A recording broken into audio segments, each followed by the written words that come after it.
شاہ عبد العزیز رحمۃ اللہ علیہ سے کسی نے پوچھا کہ اولاد کا درد جو ماں باپ محسوس کرتے ہیں وہ درد اولاد اپنے ماں باپ کا محسوس نہیں کرتی. اگر بچہ تکلیف میں ہے، کسی آزمائش میں ہے، جو درد ماں باپ کو ہوتا ہے، اگر ماں باپ کسی آزمائش میں آ جائیں تو اولاد کو وہ درد نہیں ہوتا. تو شاہ صاحب فرمانے لگے، بڑی اچھی بات فرمائی. فرمایا بھائی، جسم سے جب ٹکڑا، جسم کا حصہ الگ کیا جائے، کوئی جسم کا حصہ، تو جسم کو درد ہوتا ہے، اس ٹکڑے کو درد نہیں ہوتا. کوئی ٹکڑا جسم سے الگ کیا جائے تو درد جسم کو ہوتا ہے، اس ٹکڑے کو نہیں ہوتا.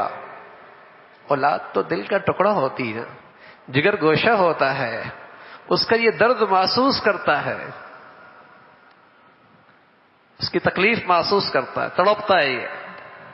لیکن میرے عزیزو، ساتھ ساتھ ان کی یہ تربیت کہ ان میں یہ صبر آئے، احسان شناسی آ جائے. اس لیے کہ جو محسن حقیقی کو نہیں جانے گا وہ دنیا کے محسنوں کی کہاں قدر کرے گا. جس رب نے نعمتوں کی حد کر دی، جسے اس کی معرفت نہیں، وہ دنیا کی محسنوں کی کہاں عظمت اور قدر کرے گا.